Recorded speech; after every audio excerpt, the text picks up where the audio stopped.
Capítulo 6. Ishani. Mañana, mi Faerón, nos uniremos a nuestros enemigos en la danza de la guerra. Nefret. Un auténtico soldado no solo da pasos con su enemigo, brillante Vishani. Él inicia la danza y marca el ritmo. Y mañana marcaremos tal ritmo que el enemigo no podrá resistir. Nefret alza su báculo de mando. El planeta nos espera. Capitanes, alzad los estandartes y llenad de acero vuestro corazón. Guerra en el cielo. Acto 14. Escena 2. Líneas 14 y 15. Veloces luces verdes chocaron contra la atmósfera y se las tragó el brumoso fuego amarillo de la entrada planetaria. Orican notó una sacudida en su interior, el aumento de las moléculas de aire sobrecalentadas frente al arco fantasma para reducir la velocidad del vehículo desde su velocidad en el vacío de 30.000 cúbitos por hora. Orican ralentizó su crono sentido para observar la belleza del proceso. El compartimiento de la tripulación del Arca Fantasma era como un costillar abierto al pleno frío espacio. Los cristales de hielo que colonizaban el cuerpo de los inmortales alineados en filas frente a él fueron evaporando a medida que la velocidad se reducía. Las moléculas de aire aumentaban ante los inmortales de frente y le robaban la velocidad al vehículo para convertir la energía en calor. La propia atmósfera se incendió como un brillante sudario alrededor de la proa del arca, agitándose hasta que las moléculas se disociaron y se transformaron en plasma. La pintura del rostro y el cuerpo de los que se hallaban delante se les saltó, requemada por el calor. Todos miraban hacia adelante, sin importarles el infierno que había ante ellos y alrededor. Ni siquiera volvieron la cabeza cuando el aire incandescente pasó entre ellos formando estelas ondeantes. Orican observó con nostalgia el paso de estas tiras finas de aire. Extendió una mano para pasar los dedos por el resplandor. De materia a energía y de vuelta otra vez, pensó. Algún día todos seremos tan afortunados. Sin embargo, para que eso llegara a suceder, necesitaría aterrizar en ese mundo y arrasar cualquier cosa que estuviera entre él y esas coordenadas. Establecer una zona de aterrizaje, asegurar el objetivo, ejecutar la exclusión, borrar todo ser viviente. Lo que vivía en ese planeta en ese momento carecía de importancia, porque, aunque los salvajes Zelda-Exoditas podían llamarlo Sefaril, era un mundo necrón, un planeta fronterizo del antiguo imperio, oculto y remoto, un escondite ideal para la necrópolis conocida como Nefris, el mausoleo éstasis de Nefret, el intacto. Sefaril no tiene una puerta dolmen, ni ningún portal de la telaraña. Era aislado y remoto, casi como si los Eldar no quisieran que los extraños lo descubrieran. Después del nacimiento de la cosa trascendental hambrienta en el Inmaterium, Orican no podía culparlos. Las llamas de la entrada a la atmósfera se fueron apagando, y el frío azul del océano del planeta contrastó con el crepitante naranja de los inmortales, cuyos cuerpos de metal estaban tan calientes como si salieran de un horno. Nubes blancas giraban veloces formando tormentas y colgaban como brumas sobre continentes. Mientras descendían, Orican vio desaparecer una curvatura del planeta por su visión periférica, reemplazada por las estructuras al rojo vivo de más arcas fantasma, colocando su información. Un bonito mundo, comentó Orican, a nadie en particular. Una pena lo que estamos a punto de hacer con él. Para confirmar la orden, respondió el líder al timón del arca, y su confusión entre la frase de Orican fue evidente en su voz. ¿Es una nueva directiva? Desestimar. Llévanos abajo. Esto, pensó mientras el arca inclinaba su morro hacia abajo, es por lo que no trabajo con otros. Orican había considerado a la mayoría de su gente torpe, entenderás y desagradable, ya que los tiempos de la carne, y eso, era antes de la biotransferencia les dejara sin alma y el gran letargo les deshiciera la mente. El tiempo que apagaba incluso la mente más aguda, y un mero timonel de arca A pesar de ser un simple subtipo de líder, resultaba casi intolerable. Comprobó su cronómetro. 2 horas hasta el momento en que el Mysterious debía abrirse. Orican no había planeado así. Un repentino ataque total. De haber aterrizado en el planeta un mes, una semana, o incluso un día antes, los exoditas podrían haber organizado una resistencia suficiente como para complicarle las cosas. Si no, ahí estaba lo que le había pasado a Trasin. Cierto que los exoditas habían recibido un aviso anónimo de Orican, pero habían respondido con celeridad. Y, de hecho, eso le inquietaba. De entre los millones de mundos en el Imperio Infinito, el Mysterious había marcado el mundo Sephiroth, justo donde Tracy había robado el espíritu del mundo unos pocos siglos antes. La coincidencia era tan rara que había ejecutado un programa de astrolocación 900 veces para asegurarse de que no había errado en ninguna variable, porque el mapa que proyectaba el Mysterious no era moderno. Habían pasado casi 65 millones de años desde la época de Nefret. La guerra en el cielo y el reino de los Zelda habían remodelado el cosmos tanto en aspectos grandes como en pequeños. Incluso la reciente guerra civil de los humanos había destruido y remodelado planetas. Pero Orican había comparado la antigua carta astronómica con una modernizada. Había empleado el planeta objetivo y había ejecutado simulaciones de derivas continentales y deslizamientos de masas terrestres hasta que acabó en su forma actual. Casi una coincidencia del 100%. La posibilidad de un error de identificación se situaba en 0,0003%. Nefris era Seraphariel. Las arcas fantasmas dejaron de descender, y las fuerzas gravitatorias tiraron de ellas con tanto ímpetu que sus costillas de metal gruñeron, se nivelaron y corrieron a 15 cúbitos sobre la superficie del océano, con los sistemas de efecto superficie tallando zanjas sobre el agua color zafiro. A su derecha, una de las arcas cortó la cresta de una ola, salpicando a los ocupantes con gotas que chisporrotearon sobre la piel de metal aún caliente. Una masa de nubes apareció en el horizonte y se fue haciendo constantemente mayor a medida que la flota de arcas avanzaba rápidamente hacia ellas. Al acercarse, Orican pudo ver el bajo reflejo de tierra bajo la capa de nubes. Más abajo, una línea verde resultó ser el horizonte. Una isla. Orican invocó una carta de glifos fosforescentes y comprobó su dirección. Eso era, el archipiélago. 7000 islas pequeñas y medianas salpicando el océano hemisférico.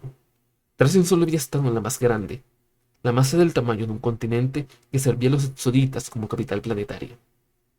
Orican intentó racionalizar eso. Quizás fuera el regreso de Tracian de Sephiroth lo que había causado la actividad del Mysterious, si éste había notado, enganchado en él, algo de materia orgánica de su mundo. O quizás la gema que se llevó de vuelta, tan unida al mundo, habría interferido brevemente con la asignatura gravitacional de la sala. Aunque nada de eso tenía ningún sentido, y Orican lo sabía. Como vidente, era muy consciente de que no existían las coincidencias, solo las confluencias. El tiempo era un río, uno que arrastraba incluso a los más poderosos. Eones de estudios le permitían remar contracorriente brevemente, pero finalmente, incluso él debía rendirse al empuje del destino. Había pocas cosas que Orican no hiciese más que malgastar energía y cuestionarse el, el destino. Era el uso de energía más ineficaz que podía imaginarse. Árboles y playas blancas, y una fila de estructuras que sobresalían de cubierta tropical. Bandadas de pájaros blancos se alzaban desde la orilla como estandartes al viento. Cuenta de 30 para contacto. Zumbó el timonel desde su cabina útero, deslizando los dedos sobre el orbe de control. Entramos. Una lluvia de objetos pasó a toda velocidad junto al arca, silbando en el aire mientras descendían. Por un nanosegundo, Orican pensó que se había metido entre una bandada de pájaros, pero luego vio el parpadeo desde la orilla y el destello de un rayo prismático. El arca a su izquierda se sacudió y bajó el morro por un momento, con shuriken del tamaño de bandejas clavados en las barras de proa. Algo pasó rodando hacia él y rebotó en el casco del vehículo de Orican. Este ralentizó su cronosentido y vio que se trataba de una cabeza necrona, cegada limpiamente por uno de los crueles discos. En el arca dañada, el cuerpo sin cabeza aún estaba encorvado, con los brazos de espada obedientemente cruzados sobre el pecho en posición de transporte. El pulso láser salió del mar. Un agujero hirviente se abrió entre las olas. Llévanos debajo, ordenó Orican. Su arca inclinó el morro e impactó contra el agua cristalina como un saltador de trampolín. Las burbujas le cortaron la visión antes de virar hacia popa. Cordúmenes de peces y recientes entraron en pánico y corrieron hacia todos lados. Orican miró a la derecha e izquierda y vio las arcas penetrar en las aguas, haciendo correr un banco de sopas amarillas entre ellas. Las quillas rascaron el arrecife, quebrando abanicos de piedras y destrozando ramas de coral rojo. En la superficie, los shurikens saltaban como las piedras, formando círculos concéntricos de ondas en el agua sobre las arcas. Láseres penetraron en el agua y se refractaron. Su poder se disipó en pequeños estallidos de color verde que ni siquiera dañaron a los peces. Un disparo prismático dibujó un canal en el agua, pero no pudo hundirse lo suficiente como para alcanzar las arcas sumergidas. Superaron el arrecife y entraron en la bahía. Vio que el fondo arenoso se alzaba bajo ellos como una rampa. Sube disparando, indicó Orican. Primero, artillería. A su espalda, dos formas oscuras se alzaron hacia la superficie como cetáceos, subiendo hacia respirar. Un momento después, un par de gruesos cilindros rojos destellaron por encima, formando dos zanjas paralelas en la superficie del agua y pintando por un momento de rosa el mundo acuático. Las detonaciones resonaban por el agua, alzando grandes salpicaduras, y sobre él pasó una ola en la dirección contraria. Las arcas del exterminio habían entrado en combate. Superficie, croó. Su arca ascendió a toda velocidad. La tensión del agua le tiraba de los enganches de los pies. Cortaron la cristalina superficie y surgieron un mundo de luz, ruido y fuego. En la playa, un refugio de fuego, de huesos se había quedado completamente, y la explosión había lanzado su cañón de prisma a la arena, donde se hallaba medio enterrado. En la costa había árboles ardiendo, con sus copas retorciéndose y cayendo.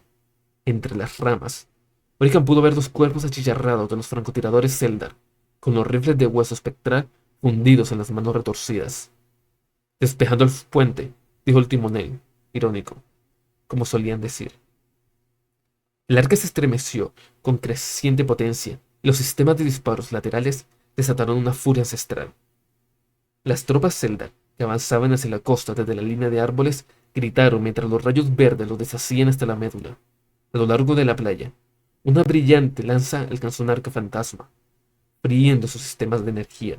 Los necrones, aún en la rígida posición de transporte, saltaron de ella como enormes trozos de metralla. Cayeron en la arena o se hundieron en el agua, y enseguida se pusieron de nuevo de pie, dispuestos a atacar. ¿Necrones? ¿Acaso esas cosas corruptas siquiera se merecían ese nombre? Corretearon hacia adelante, con los trípodes de afiladas patas clavándose en la arena para impulsarse. Los brazos, que en un tiempo sujetaron varas de mando y rifles Gauss, ahora habían pasado a ser cuchillas implantadas. En uno, Orican hubiera jurado que había visto el vandalizado cartucho ritual de un mayordomo real. Hubo un tiempo en que había sido nobleza, soldados, guardianes del imperio. Ahora eran destructores, perdidos en la locura que los llevaba a odiar al todo lo vivo. Los cuervos modificados con cuchillas de despedazar y espadones de doble mano. Todos los ángulos de su cuerpo afilados. Tipo Scorpet, obsesionado con estar en el centro de la melee. Atacaron a los Zeldar en la orilla, tirando y golpeando, mientras los cuerpos caían ante ellos. Un grupo de caballeros dragoneros surgió entre los árboles y entró en combate, y uno ensartó un Scorpet, atravesándole el tórax con su lanza de hueso espectral. El Scorpet gritó de furia y fue subiendo por la lanza, hundiéndosela más en el cuerpo hasta que los largos cuchillos de carnicero que tenían por brazos pudieron destrozar tanto al jinete como la montura. Luego cortó de un tajo de la lanza y continuó hacia los árboles. Orican desmontó y saltó a la arena con un chirrido de servopensatorios, que absorbieron el impacto sin doblar ninguna articulación. Hizo un gesto como, como de mago con la mano, y el báculo de mañana se trasladó desde el éter. Una guerrera tribal con una capa de plumas fue a por él. Dando un salto con una pirueta, disparó repetidamente su pistola Shuriken con una pierna estirada en un salto gimnástico. Origen calculó las trayectorias y se colocó entre los misiles que se le acercaban. Con un pensamiento, cogió el control de uno de los rifles Gauss del arca y lo redirigió para deshacer a la guerrera hasta los huesos. Dejó el suelo con una bailarina, tan grácil como uno de los pájaros multicolores cuyo plumaje adornaba en su capa, pero regresó a la arena siendo tan solo una carcasa desnuda. Su matriz adivinatoria la advirtió de una amenaza desde su punto ciego, y Orican giró su báculo hacia atrás, partiendo una espada de hueso en dos y lanzando su portador hasta el agua con una descarga de un rayo en arco. El cuerpo se convulsionó, ahogándose, hasta que las olas lo arrastraron, sin vida, de vuelta a la orilla. Para entonces, Orken ya estaba a medio camino de los árboles. Resultaba agradable matar a los Eldar, natural, enemigos inmortales enfrentándose de nuevo. Ambos eran eternos y perfectos, a su propio modo, pero mientras que los Necrones eran seres forjados, los rasgos perfectos de los Eldar, aunque tan semejantes a máscaras como la del propio Orican, seguían siendo de carne y hueso. Pero aún así eran cosas creadas, construidas y diseñadas por los ancestrales. Del mismo modo que los Necrones eran la obra de los Etán, confluencia, reflexionó Orican, no coincidencia. Pero no podría perderse sus pensamientos. Solo faltaba 16 minutos. Esta resistencia es preocupante, pensó Orican, mientras el arca del exterminio creaba otra zanja de entrañas y fuego entre las filas enemigas. ¿Acaso sus propios asturmantes, como sea que los llamen, lo han visto venir? 16 minutos para penetrar un par de kilómetros tierra adentro. Orican notaba el misterio pesando en su bolsillo dimensional, por imposible que eso fuera. Un nuevo grupo de guerreros Zelda cargaron contra él, girando y danzando. Lanzándose reversibles con filos punzantes, pasaron como un destello, añarando, arañándole la coraza de metal. Uno encontró los huecos de la armadura debajo del tórax y se hundió profundamente en su cableado. Con la mano, formó el sigilo de Wemby, invocando una aura de radiación cronoacelerada desde su reactor central. A los guerreros se le cayeron las lanzas de los debilitados dedos y se precipitaron, gimiendo la arena plagada de raíces enmarañadas, mientras les salían úlceras en su piel tatuada y se les caían los dientes de las encías envejecidas. No tengo tiempo para esto, protestó Orican. Se arrancó la lanza de las entrañas de su sistema y la tiró a un lado, sin dejar de caminar. 14 minutos. Hizo una señal a las dos arcas de inmortales, cuyos guerreros se estaban desmontando para combatir. Nueva orden. Llévame tierra adentro, ordenó, y me acompañan 4 inmortales como guardia de honor.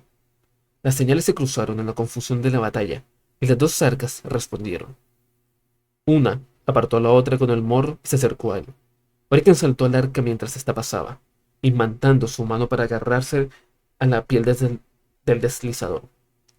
Bienvenido a bordo, maestro Orican, dijo el confundido timonel. ¿Son esas las nuevas órdenes? Orican maldijo por lo bajo. El interior de la isla era un caos. Orican había necesitado un ejército, pero uno que no fuera a echar de menos. Una tarea nada fácil. Si sacaba demasiados guerreros de la cripta de Mandrágora, se arriesgaba a tener que responderle a muchas preguntas a la dinastía despertada. También habría mostrado sus cartas al Consejo Despierto, que sin duda estaría vigilando sus movimientos. Podría salirse con la suya si despertaba a 2 falanges de inmortales y unas cuantas arcas. Pero eso ni se acercaba a ser suficiente para esta operación. Y por eso había llevado a 2 destructores, a 2 locos, una fuerza de choque que no se echaría de falta, un grupo que mantenía en cuarentena y se reducía a intervalos regulares para que su mácula no se extendiera. Por eso tendría que destruir todas las cercas empaleadas en el transporte de los asesinos, para asegurarse de que sus datos corruptos no hubieran afectado al vehículo. Los Scorpion destructores habían llegado a la playa junto a los inmortales, pero los destructores pesados, Los que habían modificado a sí mismos para hacer plataformas flotantes de armas habían descendido directos a través del toldo de la jungla. Su intención era desbaratar la respuesta de los Eldar, sembrando el caos y evitar que las fuerzas se concentraran en unidades coordinadas. Y los destructores estaban haciendo muy bien su trabajo, atrayendo los refuerzos enemigos para que se enfrentaran a ellos en lugar de ir a reforzar las líneas de batalla.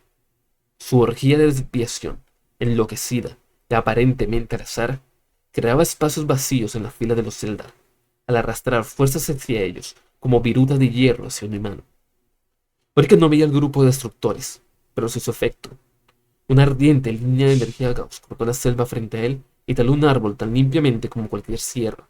A través del follaje, vio los pesados lagartos dirigirse hacia el caos. Ese mundo tiene una gran biodiversidad. Los analizadores de su ocular clasificaban nuevas especies y subtipos allí donde mirara. En lo más profundo de su reactor central, Orica no esperaba que los destructores llegaban a ser aniquilados antes de que pudieran causar un daño irreparable. Una vez sin enemigos contra los que luchar, arrasarían toda la vida de la isla. Erradicarían sistemáticamente primero los animales, luego los árboles más grandes, e incluso los microbios. No pararían hasta que todos los organismos vivos, desde las parras colgantes hasta los insectos que habitaban en las charcas y las algas arrasgadas en las rocas, hubieran muerto. Entonces, se trasladarían a la siguiente isla. Oigan se estremeció, pero solo le quedaban 10 minutos, y por ahora, los destructores estaban sirviendo para lo que él quería. Un pie, mayor que ninguno que Orica no hubiera visto nunca, pisó con fuerza frente al arca mientras rodeaba la cresta de una montaña.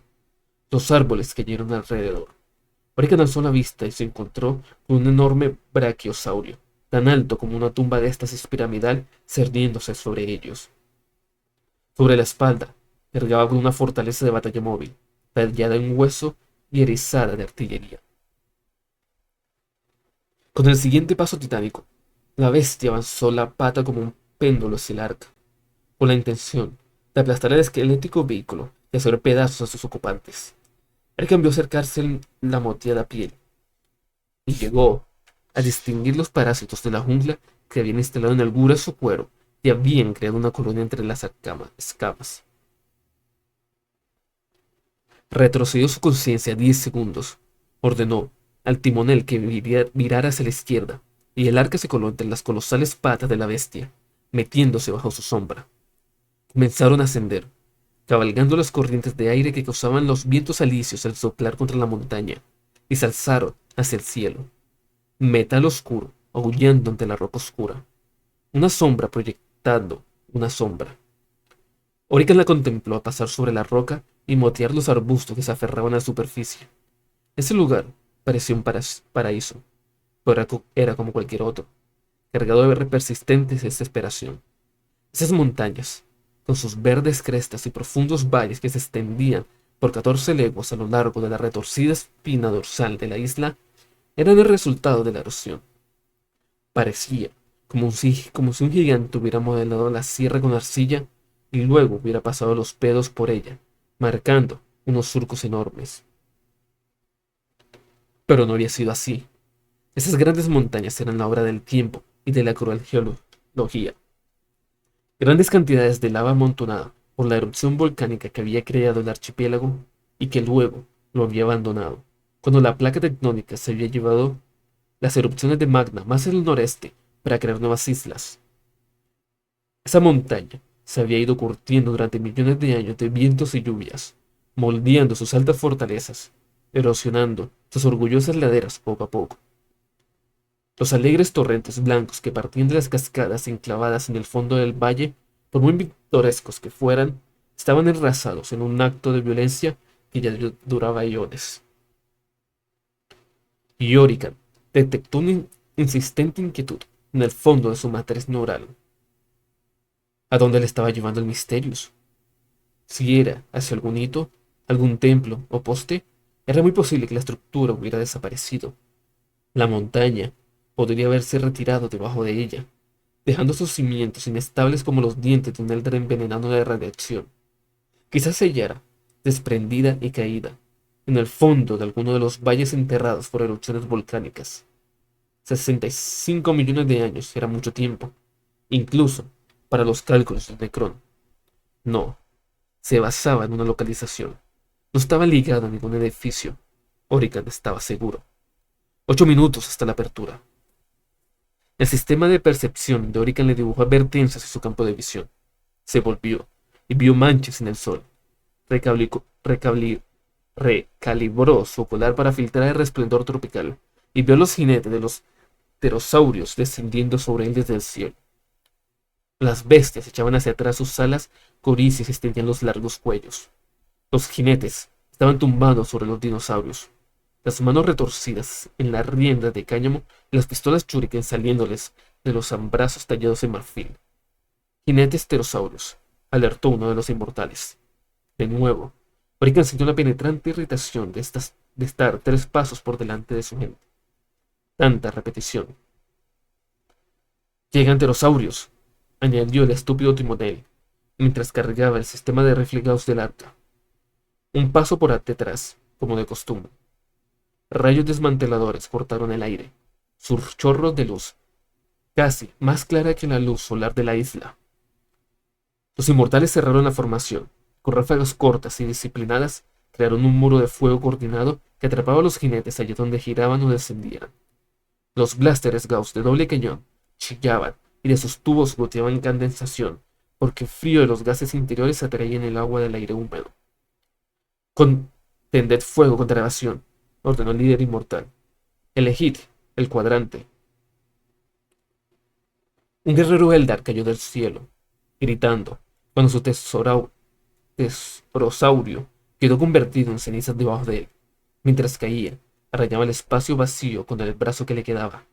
Todos rompieron la formación, retrocediendo en el aire, se metieron detrás de una de las crestas para protegerse del profundo valle. Otro jinete rodó y giró, para ponerse por debajo de las descargas. El sistema de rifle del arca huyó, pero mientras los inmortales dibujaban una cuidadosa matriz de fuego antiaéreo, el timonel disparaba con casi una alegre delite, moviendo los rifles de un lado a otro como los chorros de agua de una fuente decorativa. Los rayos desmanteladores se arquearon y giraron en espiral, buscando al jinete que descendía por el cielo, siguiendo sus vueltas y bucles. El jinete pasó la carga. Su sombra cubrió a Orican. Este pudo ver cuando se abrían las garras de la bestia, dispuestas a llevárselo hacia el aire como un roedor. Notó el aire de sus alas coriáceas. De cerca, eran mucho más grandes. El sistema de rifles descargó de nuevo, y el pterosaurio se disolvió en el aire. Sus cenizas llegaron al adivino. Disculpas, dijo el timonel con una risita. Eso ha estado cerca, ¿verdad?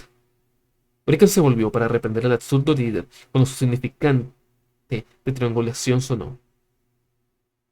Hemos llegado al objetivo, dijo el timonel. El programa de la misión volvió a ser lo principal, y su voz se volvió inexpresiva. Y Orican tomó la decisión deliberada de olvidar al estúpido piloto y centrarse en la tarea que tenía por delante. Timonel, presiona autosuspensión y adormece tu matriz neural. Confirmado. Repuso el timonel y la cabeza le cayó sobre el pecho. Tiempo atrás, ese lugar había sido una suave ladera, un risco que soportaba una fortaleza de montaña, o bien un observatorio celeste. Ahora, en el aire, y un acantilado de piedra. Una subida que debía ser escalada más que caminada. No importaba. Asegúrate el perímetro, ordenó otro, mientras cogía el Mysterius. Los inmortales se engancharon magnéticamente los blaster Gauss a la espalda y saltaron a la pared de piedra. Las garras de manos y pies se clavaban profundamente en la piedra volcánica. Se separaron, como arañas, cortando el follaje con sus bayonetas hachas para limpiar campos de fuego y desenrollar cables desde su interior para anclarse al precipicio. Orican torció los dedos, se tocó la palma e hizo una invocación dual de Salvar. Con una concentración feroz, dibujó un círculo en el aire, absorbió la energía de las estrellas brillantes y lanzó un hechizo de protección a su alrededor. Una media burbuja que incluía el arca en la que flotaba y se sellaba contra la pared de la montaña, dejando fuera a los inmortales que los protegían. El mundo exterior se desvaneció. Lo que quedaba fuera del círculo eran simples dibujos, como las antiguas obras de sombras de títeres que Rey Silente solía comisionar para los niños del palacio. Silencio perfecto. Ninguna brisa movía las plantas colgadas de la roca. El timonel, inerte, no se movía. Nada lo molestaría. Un minuto hasta que se abriera el misterio. Lo había logrado. Orican sacó el misterio de su bolsillo dimensional. Notaba que su zumbido, acorde con la canción que cantaba el propio planeta, lo había sentido desde que había aterrizado. El ritmo de ese lugar. Una vibrante sensación de pertenencia. Ese mundo era un mundo Necrón. Lo sentía en lo más profundo de sus sistemas. Confluencia. Elementos que estaban donde se suponía que debían estar. ¿Qué secretos guardas, pequeño? El misterio se le agitó en la mano como un pájaro deseoso de echar a volar. Orican lo dejó ir. El artefacto se alzó en el aire con los glifos ardiendo de color rosa. Las aristas cambiaron. Las caras se doblaron sobre sí mismas y se dieron la vuelta. Luces rosas pasaron a color ámbar.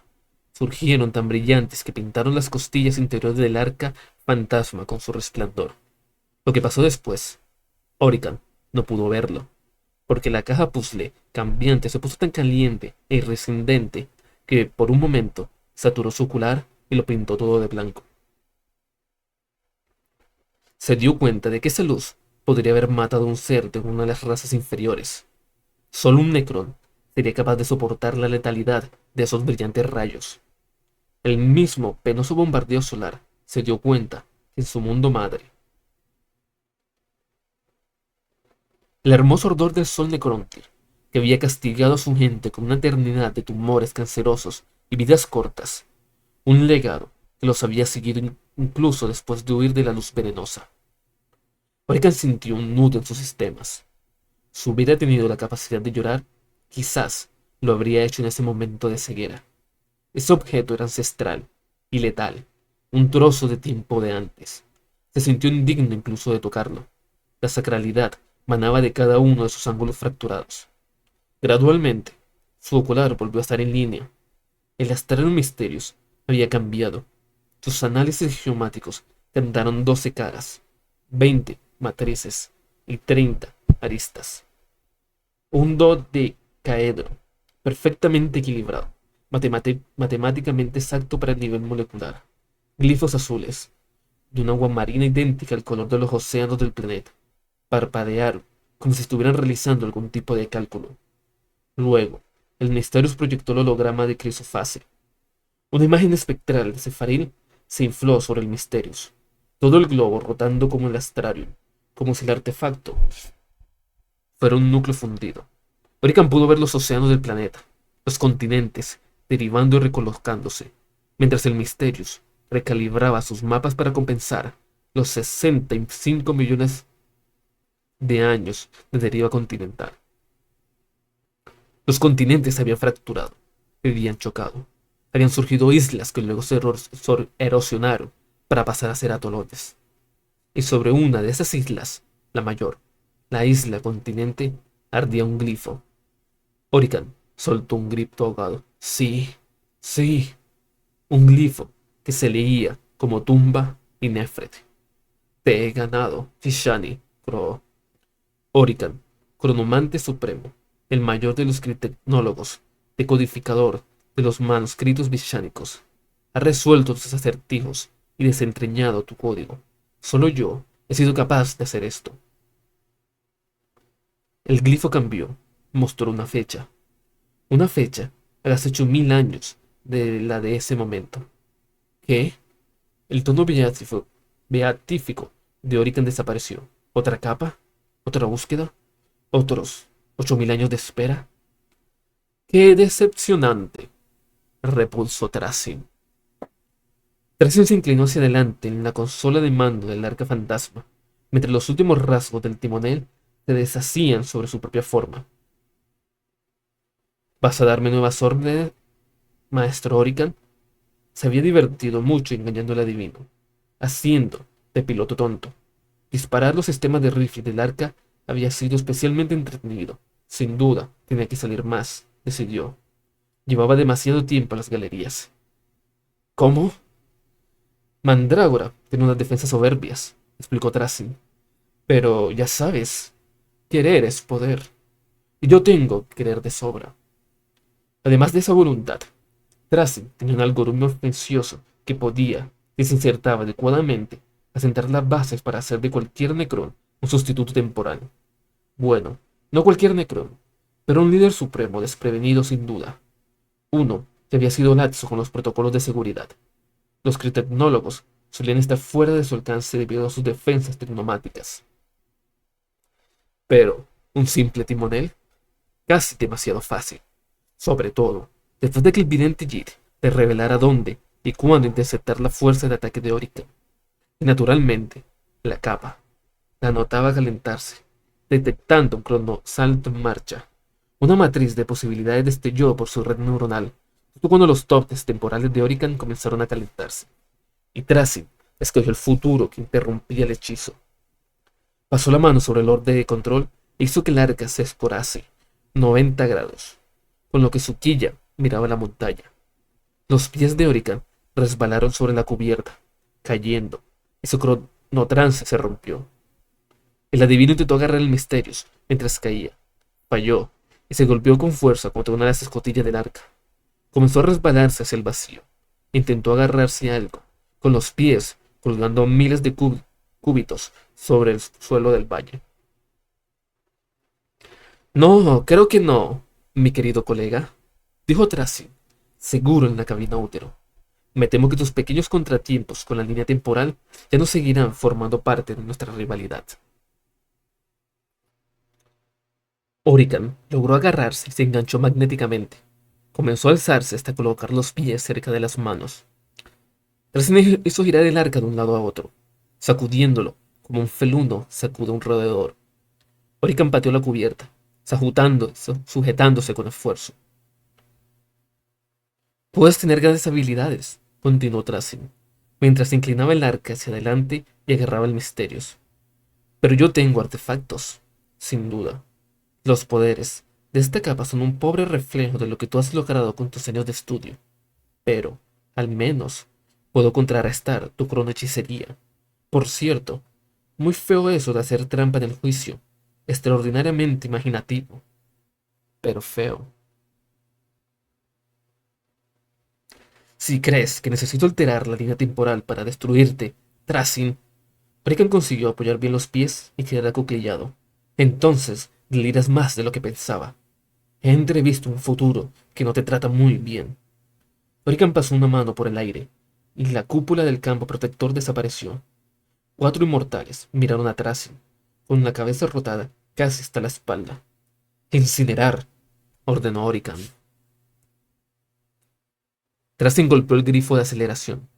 La alquilla del arca se estrelló contra la montaña y redujo a trozos de metal a uno de los inmortales, aplastándolo contra el casco de metal viviente y la rugosa roca de lava. Los otros 3 subieron a bordo, con los blasters Gauss enganchados en la espalda y empleando toda su fuerza. Fueron arrastrándose por el arca fantasma hacia Tracing. La capa de disrupción temporal gritó para advertir a Tracing, y éste se agachó rápidamente hacia un lado, mientras pasaba los dedos sobre el orbe de control rotándolo. El mundo rodó, montaña y cielo, tierra y mar. Un rayo de energía etérea le pasó junto al hombro, e hizo saltar un trozo del tamaño de una cabeza de metal viviente de la curvada popa. Miró por encima de la consola, y vio a Orican esforzándose por mantenerse agarrado, una mano aún crepitando electricidad. Tracing paró la rotación del arca, controlando el orbe para evitar estrellarse contra el suelo. La quilla golpeó la copa de un árbol y lo hizo estallar en una nube de restos orgánicos. Las alarmas de la matriz se dispararon. Tracing las apagó para poder ver. Un inmortal se había puesto en pie, firme y enganchado magnéticamente. Paralizó sus impulsores para mantener la posición de disparo y alzó su blaster Gauss. La matriz de la capa calculó posibilidad de interrupción. 0. Tracing no podía hacer nada. Los emisores Gauss del pláster parecían muy grandes cuando se los miraba directamente, pensó Tracing. El saurio, golpeó al inmortal como un meteoro.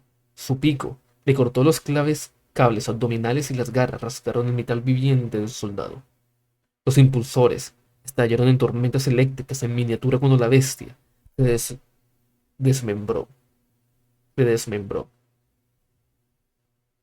Debía ser uno de los que se había apartado de la formación, redujo Tracy. Se habrían quedado rondando por las crestas de los valles hasta que su presa estuvo en un momento más vulnerable. El jinete, con el pelo alborotado y una red de tatuajes faciales geométricos, círculos y líneas interconectadas, descargó todo un cargador shuriken sobre un segundo inmortal. Discos de monofilamento hicieron una carnicería con el soldado. Sus trozos desconectados y los sistemas amputados crepitaban como luces esmeralda.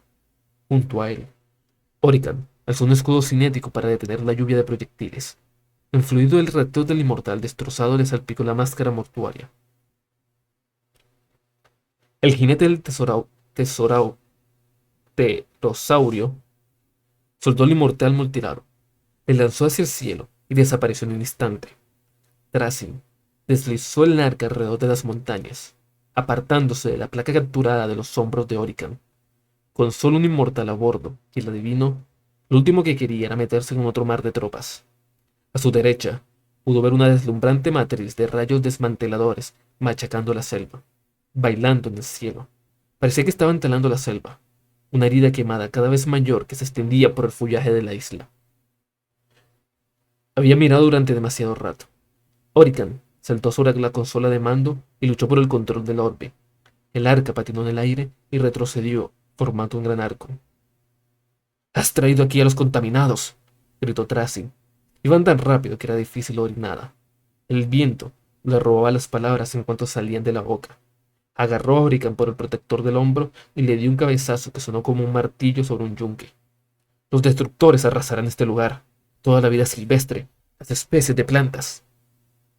Orican invocó el báculo del mañana y lo bajó con fuerza, pero luchando tan cerca como estaban, con la consola entre ellos y el viento azotando la nave, el golpe no tuvo ni fuerza ni velocidad. Tracy agarró la vara, y la cabeza envuelta en un capo protector solo se hundió un dedo en su capucha blindada. «Era su precio», respondió Orican, buscando el activador que abría en el bolsillo dimensional de Tracy. «Además, este mundo no es de los Eldar, pertenece al Imperio Infinito». Tracy vio al inmortal apuntando con su arma y giró, tirando a Orican entre el disparo y él. Los tubos Gauss aullaron. Rayos verdes danzaron por encima de su cabeza. Orican gritó, y algo estalló en él. En el último minuto, los protocolos del mando del inmortal se habían avisado que no disparase, pero fue demasiado tarde. Solo había rozado a Orican en vez de atravesarlo. El caparazón de la espalda del adivino humeaba, y un surco grisáceo le recorría la armadura azul. Uno de los orbes de su pecho estaba destrozado, y soltaba un vapor que desfonfocó los oculares de Tracy cuando éste intentó mirarlos.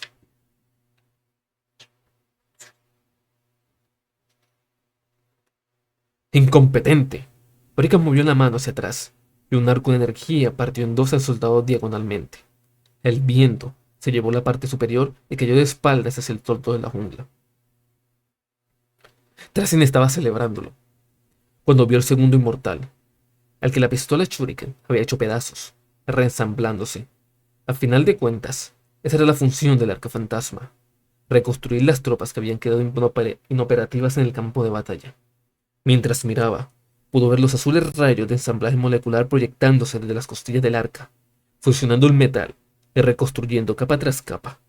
Un rifle Gauss operando al revés. El inmortal alzó su arma. Orican agarró a Tracy por la cabeza, y este vio algo en el brillo del ojo del adivino. Un fuego químico blanco, una luz. Su imagen parecía temblar y parpadear. Tracy no hubiera jurado que había dos adivinos en ese momento, como si el astromante estuviera proyectando un holograma. Sus oculares fueron probando filtros, tratando de identificar lo que estaba pasando. Acabaron en el que servía para comprobar los sistemas de energía. Orican ardía energía. No, Orican era energía. Su cuerpo brillaba, incandescente, transmutado en una forma astral de puro poder ardiente de batalla por hacerse con su necrodermis, por convertirse sus átomos en pura energía. Llamaradas de calor salían retorciéndose de él como un aura. «Nefret», gritó Orican. Su boca escupía bocanadas de viento solar al hablar. «El secreto está aquí. en este mundo. Canta con él. Tracy no podía luchar contra su fuerza. Las manos astrales de Orican le volvieron la cabeza hacia el lado, doblándolo por las caderas, clavándole la cabeza en la consola de mando. Notó que Orican podía aplastarlo. El calor comenzó a hervirle los sistemas neurales. La cabeza, ordenó Orican el inmortal. Tómate tu tiempo. El Blaster Gauss se alzó. Tracy se estiró, reconstruyendo su cuerpo para alargar los brazos y los dedos solo unos centímetros más. Estaba fallando la visión. Sus lentes oculares comenzaban a burbujear. No había visto este futuro, Tracy, dijo el adivino, pero me complace. Tracy rozó con los dedos el orbe de mando y sonrió. Orican vio la expresión, siguió la mano de Tracy hasta el orbe de mando y miró atrás de él. El gran saurio se cernía como un edificio, la fortaleza, Howdat alzándose sobre él, las patas gruesas como las columnas de un templo. Su largo cuello se volvió, confuso ante el objeto que se le acercaba. Tracy desconectó el cable del timonel, desmagnetizó su enganche y dejó que el viento se lo llevara hacia atrás. El arca fantasma se estrelló contra el saurio a 400 cúbitos por hora.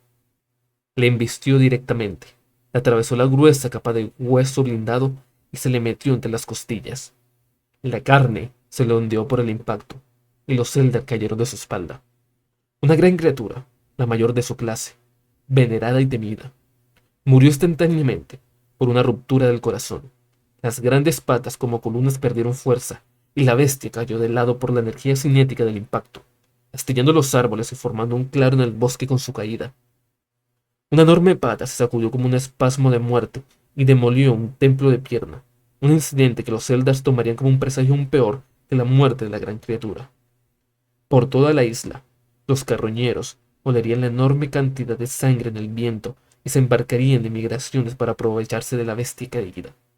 Colonias enteras de mohos carnívoros ocuparían el cuerpo del gran saurio, y los lagartos que se comían esos mohos y los pájaros de picos curvos que se comían los lagartos formarían ahí sus propias colonias, hasta que el cuerpo no fuera más que hueso desechable. A fin de cuentas, las civilizaciones siempre se alzan sobre los muertos. Orican previó eso, mientras reptaba desde la quebrada caja torácica de la bestia, y no le importó en absoluto. Cubierto de entrañas, con las heridas chispeando, volvió su dañada cabeza hacia el cielo. Tracy estaba por ahí, sin duda. Había conseguido escapar, pero eso no importaba. Porque Orican había descubierto un gran secreto en su interior. Orican ya antes se había transmutado en una forma de energía. En realidad, era una práctica bien conocida para la Orden de los Plasmantes. Uno capaz de dotar la forma de energía podía atravesar las puertas cerradas y saturar la maquinaria, canalizando las fuentes de energía del ambiente hacia su forma metálica.